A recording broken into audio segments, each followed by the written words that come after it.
Looking forward to the All-American New Year. Mrs. E and I will raise a glass in your honor, Kennedy. Thank you very much. Evkaristo. Well done. Thank you, Kennedy. Breaking tonight, classified emails are among those found in a treasure trove of emails released today belonging to one of Hillary Clinton's closest aides. President Trump tells a New York Times reporter there is no collusion 16 times, while reminding Democrats what they won't be getting in the new year. New York prepares to keep holiday revelers safe, and we're breaking down some of the president's biggest tweets of 2017. This is Special Report.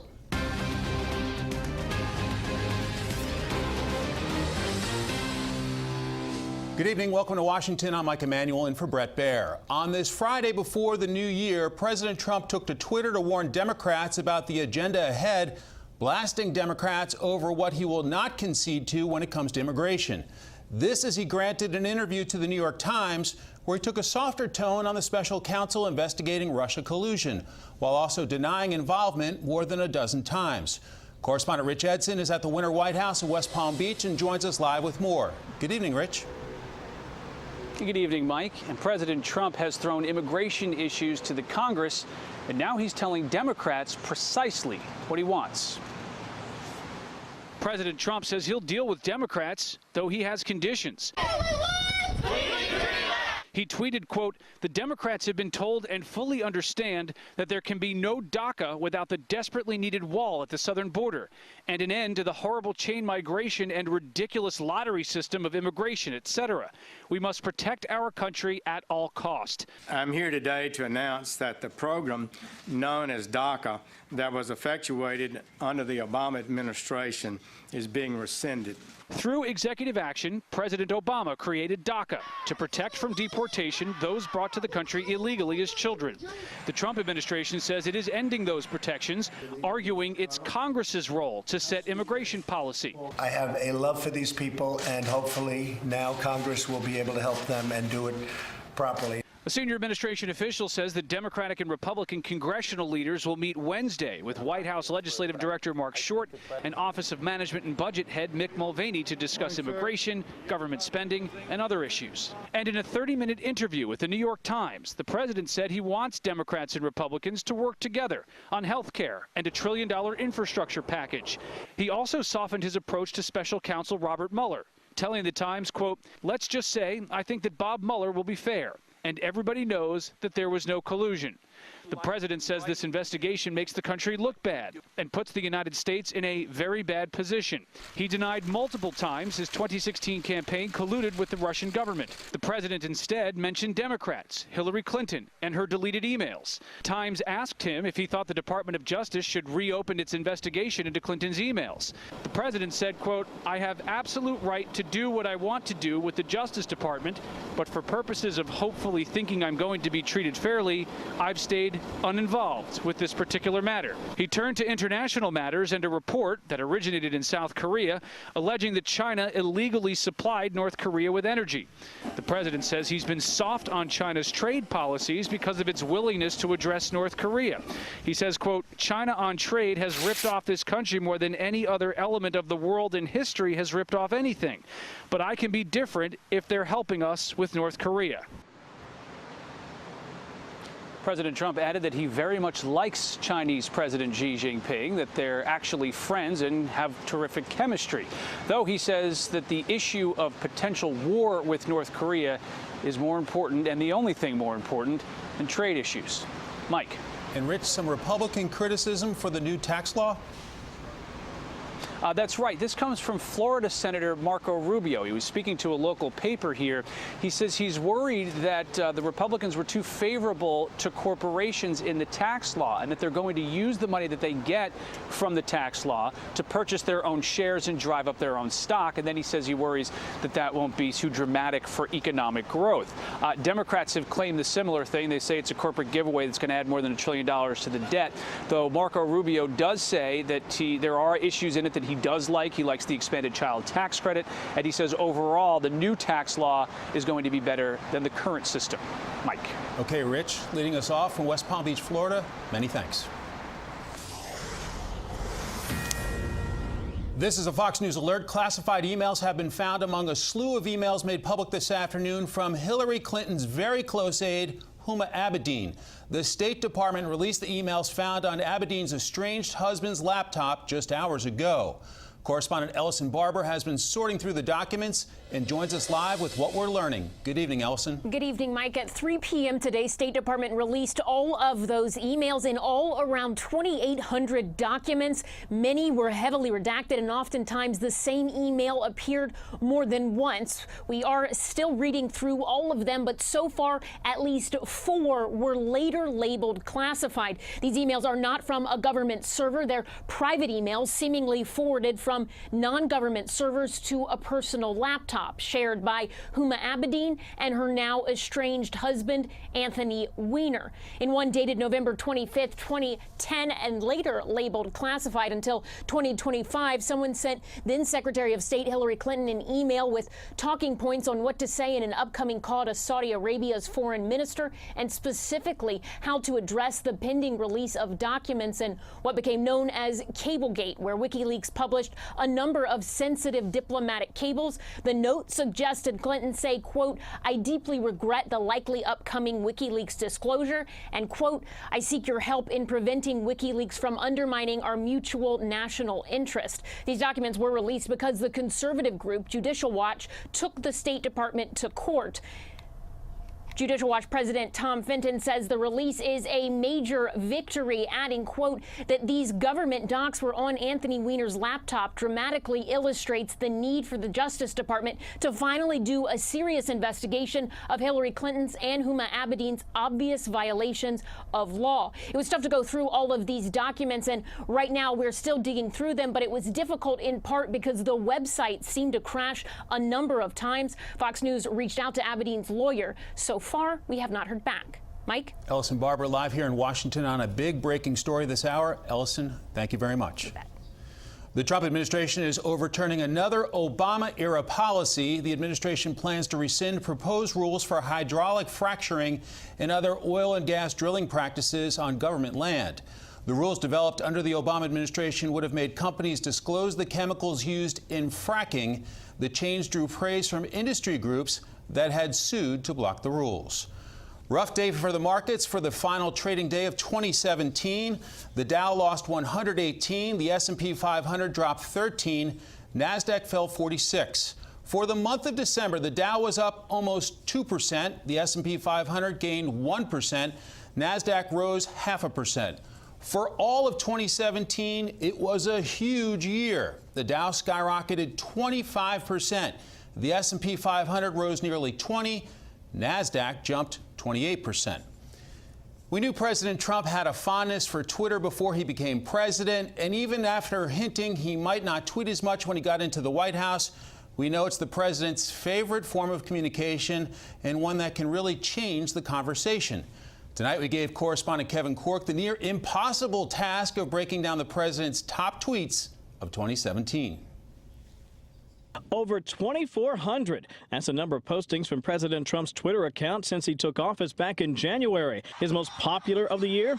This one retweeted almost 370,000 times about CNN. And with that in mind, we have fashioned our own top 5 Trump tweets of the year, checking in at number 5. Wouldn't you love to see one of these NFL owners, when somebody disrespects our flag, to say, "Get that son of a bitch off the field right now, out, he's fired. He's fired." The president's war on the NFL's anthem protests boiling over both on the stump and online. Mr. Trump tweeting, "If NFL fans refuse to go to games until players stop disrespecting our flag and country, you'll see change take place fast." Number 4, the transgender ban. The president tweeted that the U.S. government will not accept or allow transgender individuals to serve in any capacity in the military. But some senior Pentagon officials apparently didn't get the memo. How did you learn of the president's decision? Well, when he sent out the tweets yesterday? same way everyone else did. I saw it on the news. Number 3, beleaguered. Sessions, whom the president has repeatedly ridiculed for recusing himself from the Russia probe, seemed to take the hit in stride. Well, it's kind of hurtful, but the President of the United States is a strong leader. Number 2, Lordy. tapes. I've seen the tweet about tapes. Lordy, I hope they're tapes. Tapes in the Oval Office. Former FBI Director Jim Comey testified that he orchestrated the leak of accounts of conversations with the president because he thought it might lead to the appointment of a special prosecutor to lead the Russia investigation, about which the president tweeted, "James Comey better hope that there are no tapes of our conversations before he starts leaking to the press." Later, the president admitted there were no tapes. Number one, wiretaps. This explosive tweet lit up the Twitterverse back in March. Terrible, just found out that Obama had my wires tapped in Trump Tower just before the victory. Though critics howled at the suggestion that the previous administration, quote, wiretapped Trump Tower, evidence later proved the government did in fact intercept the communication of some Trump team members. And we couldn't have a presidential tweet countdown without Kafifi. You remember that just after midnight tweet from back in May that spawned so many internet themes and theories. We still, unfortunately, don't know what that was all about. Mike? Kevin Cork here in Washington. Kevin, thanks very much. Georgia Senator David Perdue spent a couple days at the Winter White House with President Trump earlier this week. He joins me now to talk more about the president's agenda. Good evening, Senator. Hi, Mike. What can you tell us after spending so much time with President Trump this week about his mindset going into 2018? Well, the president is working diligently to get ready for 2018, but he's very happy with the results of 2017, his first year in office. You know, 2 million new jobs, 860 regulations being reversed, illegal crossings of the southern border down 60%, 500 people having lost their jobs in the Department of Education, or in the Veterans Administration, 300 in Department of Education for non-performance. This president is very excited about the future of our country now that we're moving to get this economy going again, Mike. Senator, it's going to be a busy year ahead. Let's take a look at some of the key items on the legislative agenda. Agreeing on a spending bill by January 19th to avert a partial government shutdown, including billions in additional aid to help hurricane victims, lifting the debt ceiling, extending a children's health insurance program. The president gave Congress until March 5th to make a legislative fix for DACA.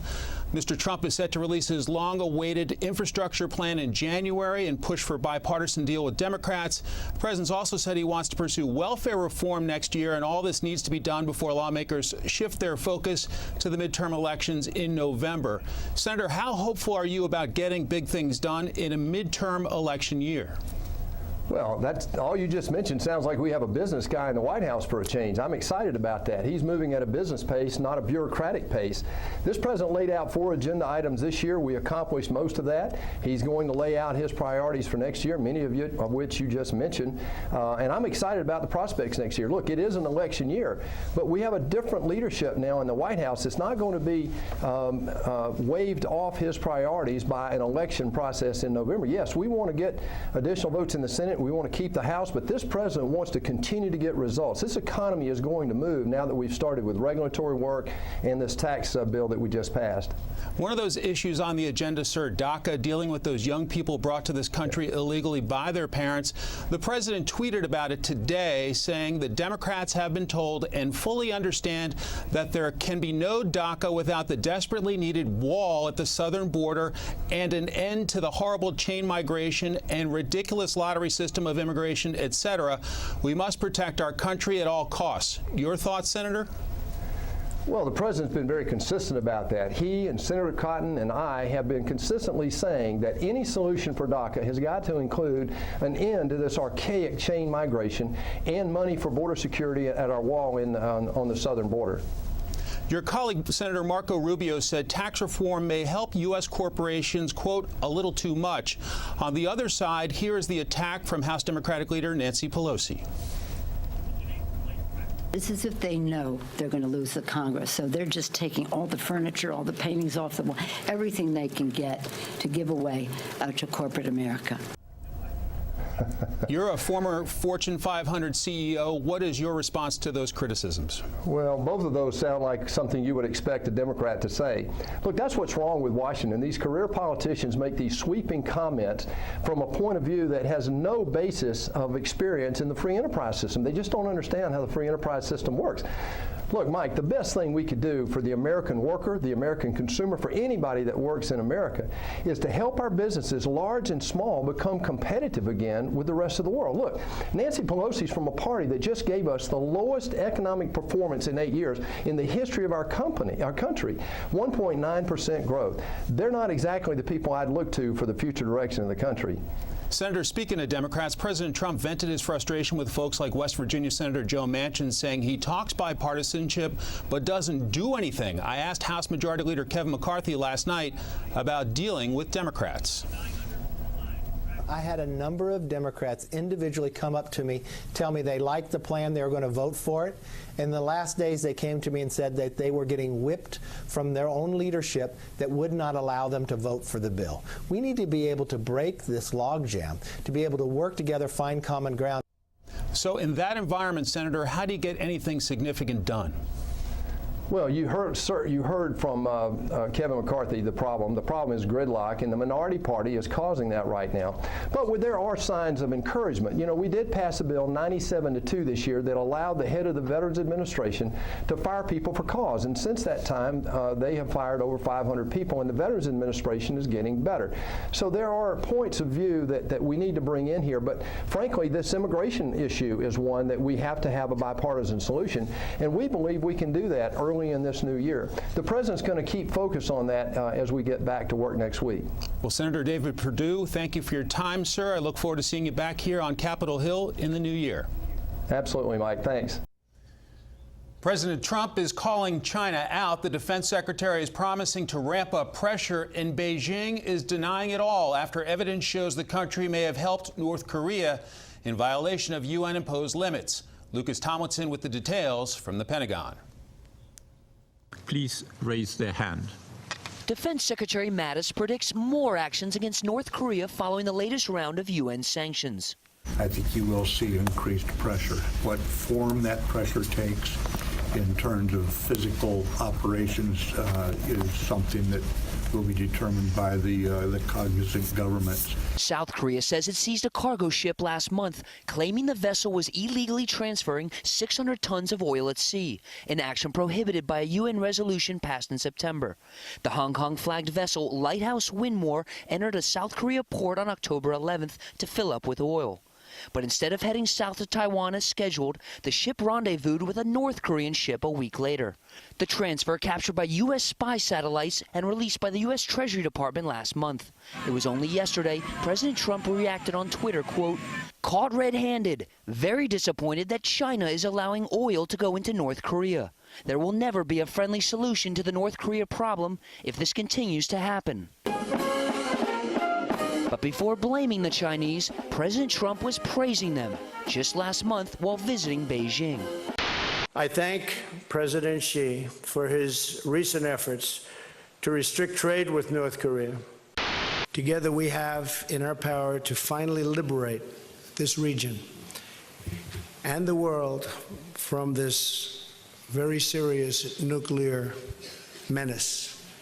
In terms of North Korea and getting everybody together, I think their acts are all together.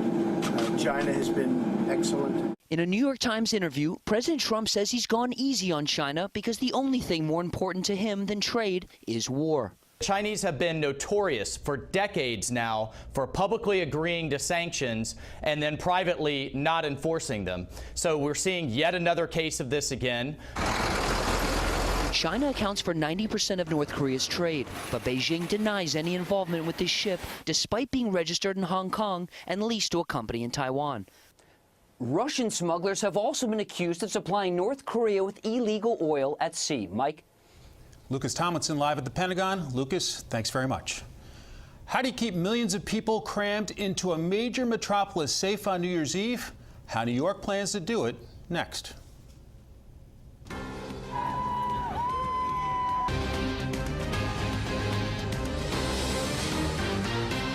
The political fight for a seat in Virginia's State House rolls on. Today, the Virginia House leader, a Republican, said Democrats are trying to, quote, litigate their way to victory in a tied race that could decide the balance of power in the House of Delegates. Kirk Cox made the comments after lawyers for Republican David Yancey urged state elections officials to schedule a random drawing of the winner's name no later than January 9th, the day before the legislature reconvenes. Yancey's lawyers also urged a recount court to deny Democrat Shelley Simon's motion to reconsider its ruling declaring the election a tie. For those who plan to brave the bitter cold to ring in 2018 in Times Square, they can expect to see extra tight security. Police are stepping up their presence following a year of deadly attacks on innocent people. Correspondent Brian Yennis reports on the measures being taken this year, not only to keep revelers warm, but also keep them safe. 2, 1, Happy New Year! New Year's Eve organizers test dropped confetti Friday as preparations continue for the famous ball drop in Times Square. But as last-minute preparations are underway for America's biggest New Year's Eve celebration, one thing on everyone's mind is the frigid weather. The National Weather Service forecasts it will be 10 degrees Sunday night, a wind chill below zero, making it the second coldest New Year's Eve in New York City's history. I don't think this year it's safe to be out here in this temperature, but hopefully they'll put warming stations up. You're going to be packed in here with so many people. It's like all those penguins, you know, they get all that heat mass going. So I don't think it would be that bad. The Arctic chill nationwide has officials worried about hypothermia and frostbite. Some cities like Sunbury, Pennsylvania and Omaha, Nebraska have canceled their outdoor celebrations. Philadelphia is adding warming stations for their police officers. The New York Police Department is taking extra security measures this year to protect Times Square following 2 terror attacks in the city in as many months. You will see an increase in heavy weapons, bomb squad personnel, radiological detection teams, and our technology to include over 1,000 cameras in and around the area of Times Square for the event. Aviation units will monitor the event from above while vapor-wake dogs sniff out bombs. There will also be more police officers in hotels and office towers overlooking Times Square, a response to the Las Vegas shooting in which a gunman shot through his hotel window, killing 58 below in the worst mass shooting in U.S. history. In fact, Las Vegas, which hosts the second largest celebration in the nation, has tripled its security budget for this year to $350,000 and have more than doubled the number of National Guard troops. This year, along with those spotters, they'll be accompanied by snipers, individuals in possession of rifles to ensure safety if a threat is recognized. The NYPD says they are aware of an ISIS propaganda video that was released earlier this week encouraging followers to attack intoxicated New Year's Eve revelers. But the NYPD emphasizes there's no specific credible threat to Times Square or New York City. As for the weather, the mayor says he admires people who can come out here for hours in the cold, and he says, though, they should dress warmly, bundle up, and take the weather seriously. Mike? New York's finest and bravest will be all over it. Brian Yennis in New York, thanks very much. Late today, ISIS claimed responsibility on an attack on Coptic Christians in Egypt in a deadly assault that had become all too familiar in the Middle East. Senior Foreign Affairs correspondent Greg Palcott has the story. Christians under attack during the holidays in Egypt. 2 gunmen armed with assault rifles, ammunition, and explosives rode up on motorcycles and shot up the front of a Coptic Christian church south of Cairo. Police on the scene killed one and arrested another who fled. Not before a policeman and 8 worshippers were killed. Several others were hurt, including women. There were crowds. God saved us. The church door was closed. If the door was not closed, hundreds would have died. Police say one of the gunmen was a known jihadist. The Egyptian offshoot of ISIS has been behind numerous attacks on Orthodox Christian churches in Cairo, Alexandria, and elsewhere from its base in the Egyptian Sinai Peninsula.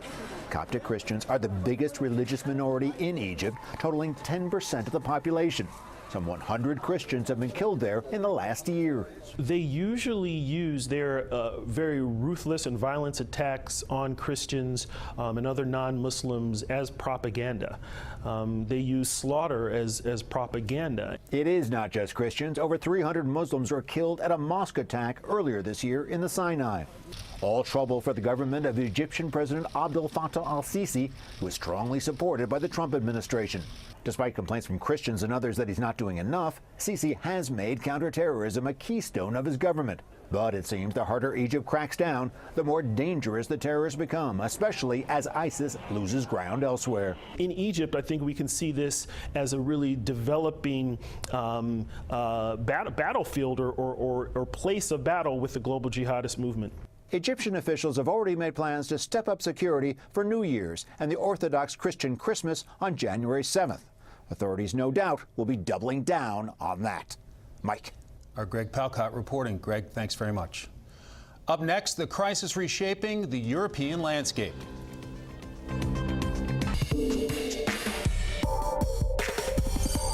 Gripped by conflict, violence, and poverty, hundreds of thousands of people have sought refuge in Europe, often taking a dangerous path to escape the horrors at home. And the influx of migrants into Europe over the past couple years has reshaped the region. Correspondent Benjamin Hall reports tonight on whatever happened to the European migrant crisis. In 2015, Europe was gripped by the refugee crisis. Boat after boat arrived on the shores of the continent, full of people fleeing conflicts in the Middle East, over 1 million in all. Since then, European countries have tightened their borders and their policies, in part due to security concerns, but also the financial burdens of wave after wave of refugees crossing their borders. That route is now physically closed, and so all the Syrians are basically blocked in Turkey. As a result, the migration crisis has evolved. Rather than the old eastern route, today North Africa is the major gateway to Europe, driven not by Syrian refugees, but by sub-Saharan economic migrants. It's also the most deadly route, and over the past year, upwards of 3,000 people have died crossing the western Mediterranean. Boats regularly capsize and hundreds are killed at a time. Those who are rescued by the Italian Navy are sent back because of a deal between the Italian government and Libya aimed at discouraging others from following. In Libya, which remains in a state of conflict, returned migrants face months in detention centres, subjected to terrible treatment, including beatings and rape. They flog me, not only me. Please, we need help, sir. You have to help us. Often hundreds are kept in rooms so small they can't lie down, and there are reports of migrants being sold as slave labourers for $400 each. We are seeing far more violation of human rights and abuses in Libya of those that are stuck there. But they keep coming, and many make it. This footage shows a dinghy full of African migrants landing on a popular Spanish tourist beach. Around 150,000 came to Europe this way in 2017, versus 20,000 the old Eastern way. But in Europe, the backlash is the same. On one hand, there's the economic argument that refugees cost a lot of money, first of all in direct support. And then there's also the cultural argument, which is in Germany, where 1 million people entered the country in 2015, where people say, having 1 million new immigrants from a different cultural background obviously changes the societal makeup of the country.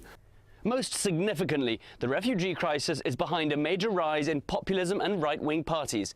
In Poland, Hungary, Austria, the Netherlands, and crucially in Germany, where Angela Merkel lost millions of votes and her majority to the far-right AfD party. That loss was a direct result of her immigration policy. The impact of this ongoing refugee crisis in Europe cannot be overstated. It has fueled major political change across the continent. And as long as Europe remains a key destination for people fleeing war and hardships, it looks likely that these changes are here to stay. In London, Benjamin Hall, Fox News. Our Benjamin Hall reporting. Up next, breaking down the president's impromptu interview with the New York Times with the All-Star panel. First, here's what some of our Fox affiliates around the country are covering tonight. Fox 5 in New York, where investigators say a 3-year-old boy playing with a stove set off the city's deadliest residential fire in decades. 12 people died, including 4 children. Fox 35 in Orlando, where customers could be on the hook for recovery costs related to Hurricane Irma. Duke Energy Florida filed a petition to recover an estimated $381 million in costs associated with the utility's response to the September hurricane.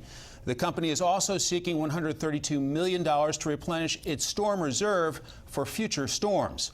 This means a typical customer would pay about $5 extra a month for 3 years.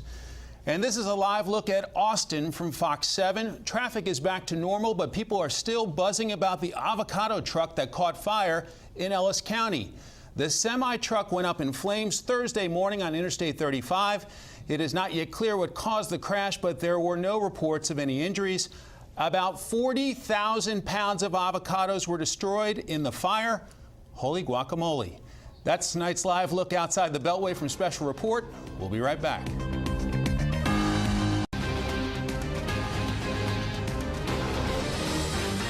The New York Times, which I call the failing New York Times because it's failing, it's losing a fortune. They are such a dishonest newspaper. The failing New York Times, and it is failing, it won't be in business, in my opinion, more than 3 or 4 more years. The failing New York Times wrote a big, long front page story yesterday.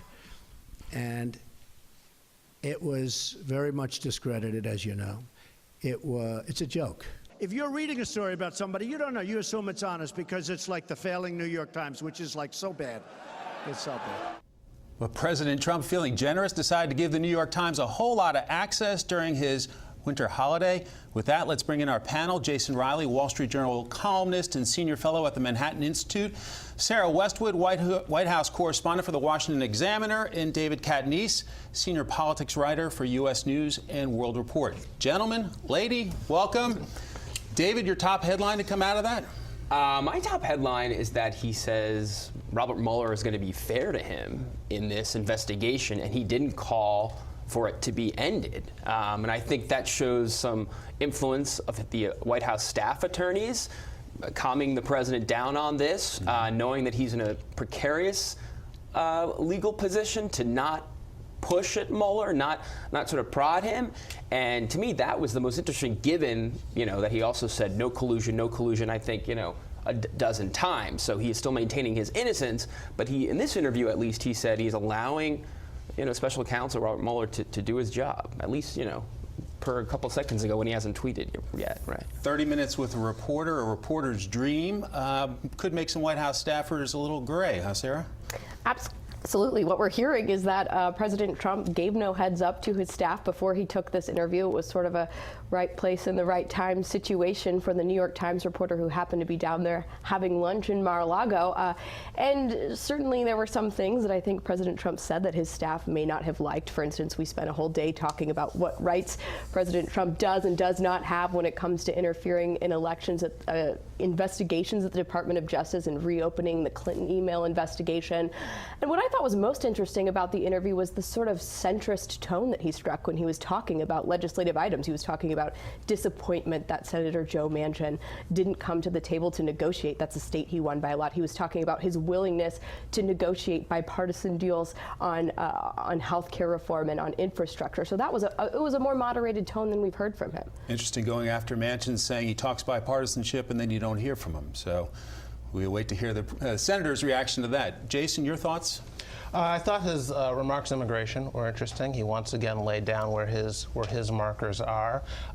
He wants to do something for these dreamers who were brought here as youngsters by their parents, but he wants to do more than that. He wants more border security in return for doing something on that. He also wants to move the system towards a more skilled-based system and away from the so-called chain migration, where you come based on who you're related to, who's already here. What we don't know is where the Democrats stand on this. Earlier this month, they were threatening to shut down the government to protect these dreamers. They backed off of that, I think wisely so. The idea that they could defend to the public shutting down the government on behalf of illegal immigrants, I thought was a bit much. But we don't know going forward where they're going to give on this issue. We know where the president stands. It'll be interesting to see where the Democrats come down. The president gave Congress 6 months. We're still within that time frame, so I expect we're going to be hearing a lot about this in the early months of the year. I should note the New York Times reporter was out talking about his big get. Let's take a listen to this. The approach that I took to it was to basically get him talking, ask him questions, and get out of the way. That is the best way to get the most information out of him as possible. He's a difficult person to talk over. He's a difficult person to interrupt. And I said, okay, I'm going to ask these questions, and I'm going to get the ball rolling and just kind of sit back and listen. So no surprise, get him to talk, and please keep talking, Mr. President. All right, let's go over your favorite tweets of 2017 from President Trump panelists. Dave, you want to start us off? Sure. Mine is when the president referenced Kim Jong-un. He said, why would Kim Jong-un insult me by calling me old when I would never call him short and fat. Oh, well, I try so hard to be his friend, and maybe someday that will happen. I think this encapsulates the president being mean, but also funny, sort of odd and personal, but also potentially dangerous. I mean, this is a nuclear-armed leader that he is tweeting at. And I believe he was in Vietnam when he sent that tweet about Kim Jong-un. Was he overseas? Was that when it was? Okay, yeah. Sarah, your favorite of 2017? So my favorite Trump tweet, I think, was illustrative of a few things for him. He tweeted, "Why aren't the committees and investigators, and of course our beleaguered AG, looking into crooked Hillary crimes and Russian relations?" So one, I think, that really shows Trump's frustration with Republicans in Congress and Sessions that they didn't do more to protect him from the Russia collusion allegations. Two, I think it shows that he has had this fixation on the Russia investigation throughout the year. And three, he spent a lot of this year relitigating a lot of the election controversies and his election victory. There was so much focus on the states he won and the fact that the Electoral College is supposed to be insurmountable for Republicans, so the Russia collusion allegations, they must be an excuse for Democrats about why he won. So I think this tweet really just encapsulates his attitude toward the whole Russia investigation all year. I should note we had some news tonight on Huma Abedin's emails. We'll see if the president decides to weigh in on that at some point on Twitter. Jason, your favorite Twitter I tweet? chose the tweet regarding the father of one of the college basketball players caught stealing in China. And I think this tweet really just perfectly encapsulates Trump. Whether you love him or you hate him, the shouting in capital letters, the bragging, the gratuitous potshot at the father. I mean, this is not a head of state in North Korea or Hillary Clinton. This was just a guy who went after the president, and he hit back as he often does. And also the huge popularity of him doing this. This tweet was liked more than 30,000 times and retweeted more than 50,000 times. So I think this one tweet encapsulates the president. And as we've seen, with just a few keystrokes, the president can totally change the conversation. Yes. All right, panel. Next up, our panel's winners and losers for 2017.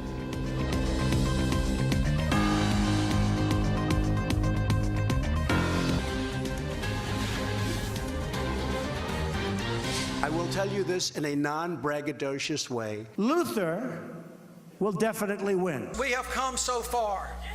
We have come so far, and the people of Alabama have spoken. Greetings from Asbury Park, New Jersey.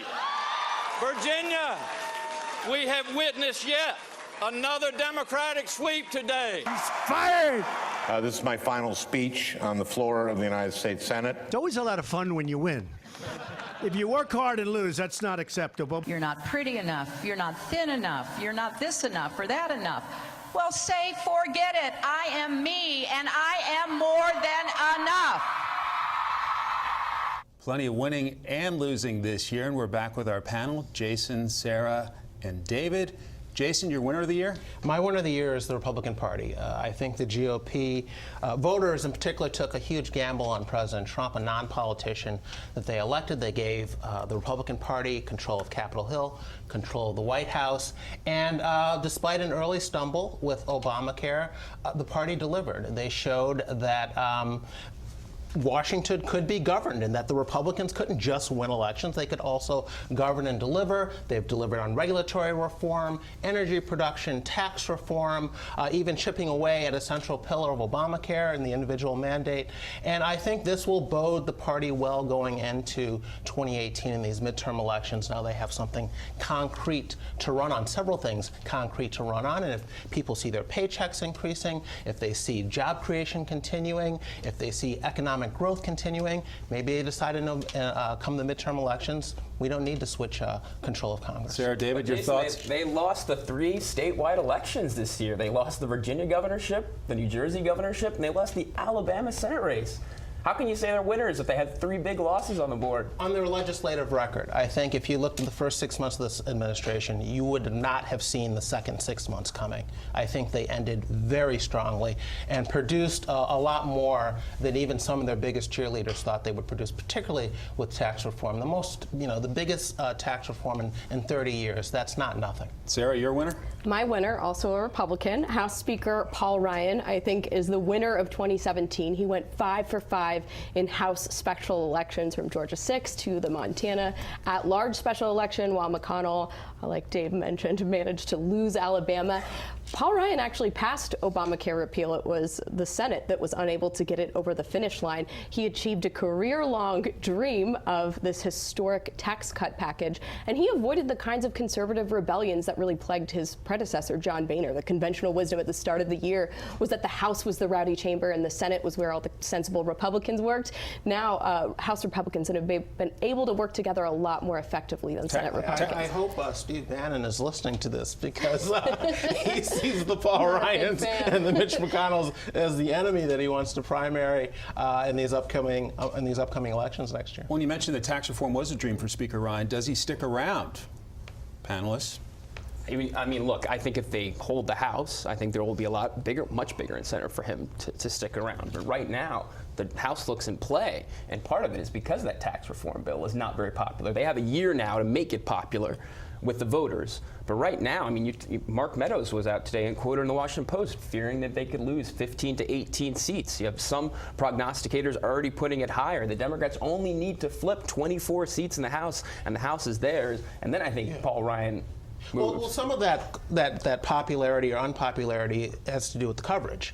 And that makes another thing remarkable about the Republican Party's accomplishments this year. It's notwithstanding all of the negative coverage that they've received, and particularly the negative coverage of President Trump, which was probably unprecedented. But you're right, Republicans, you know, it'll come down to whether people actually see bigger paychecks, whether they actually see businesses hiring and investing. But to some extent, this, you know, they do have some control over this. We want to get to David's winner because we got to talk about the losers too. Yeah, my winner is Chief of Staff John Kelly, brought in August by the president to replace Reince Priebus. I think you could argue that the president's second half of the year was much more successful than the first half of the year. You're never going to completely control Donald Trump, especially his tweeting habits, as we already outlined. But I think you have to credit General Kelly instilling some discipline in what was a chaotic White House, especially those first 6 months. David, let's do your loser. My loser is the NFL. Their TV ratings are down. Their attendance is down. Their approval rating, I saw in a poll today, is down. And I think that is most directed towards the reaction towards the kneeling of the players, the protests around the country. But I think also the awareness of head injuries that is spreading and permeating even with parents in this country. NFL's having some big problems. My New York Football Giants are way down, so I agree with you. Agree. Sarah, your loser? My loser this year, creepy men in positions of power, from Matt Lauer, Harvey Weinstein, Al Franken.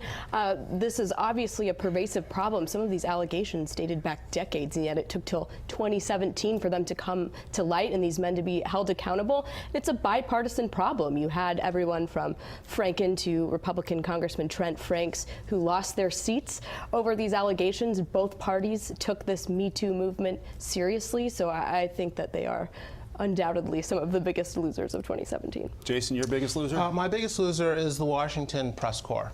I think they continue to make the same mistakes in covering Trump that Hillary Clinton made in running against him, and I think their contempt for the president is palpable and bleeds in to contempt for his supporters. And I think they need to figure out that much of the country has different sensibilities about what they're looking for out of Washington than they do. Although the president delivered a big Christmas gift a little late to the New York Times. Yeah. So.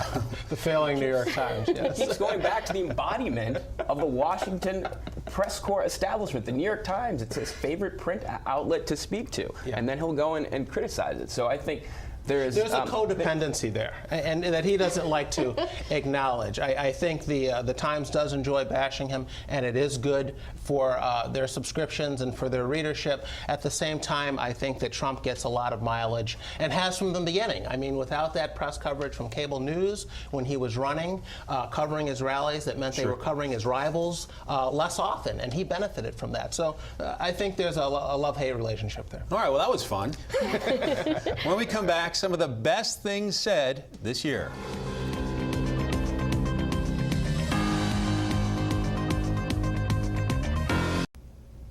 Finally tonight, 2017 was a wild year for the nation. And as we close out the year, we take a trip down memory lane with some of the year's most memorable moments. So help me God. Congratulations, Mr. President. We have the votes. We have the votes. We have the votes to get it done. We have the votes, but we don't have the time because it's Friday. This is a great day for the country. This is Armageddon. It goes into this beautiful committee, this beautiful, I call it a pot. And we mix it up and we stir it up. That's my daughter. She's waving. What? How about that? I knew she was here. My first thing was just to hop on my friends and make sure everyone was okay. Everyone who I saw breathing, I helped, man. There's no words. God's still in control. The first thing I did once I was down and I couldn't move anymore is I just started to pray. The power of prayer is something that you just cannot underestimate. I think there's blame on both sides. How about a couple of infrastructure questions? Very fine people on both sides. Infrastructure question. I'm not going to be so nice about it the second time. If you tell anyone about this, no one will ever believe you.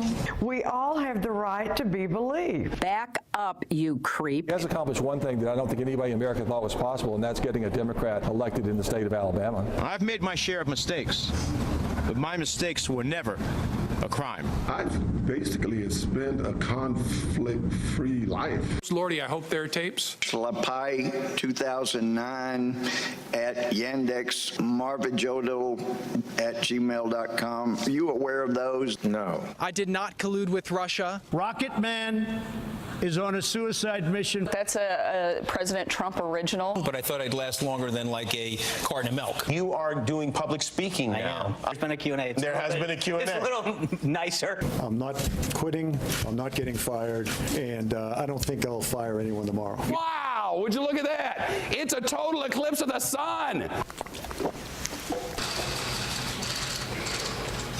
That's fake news 101.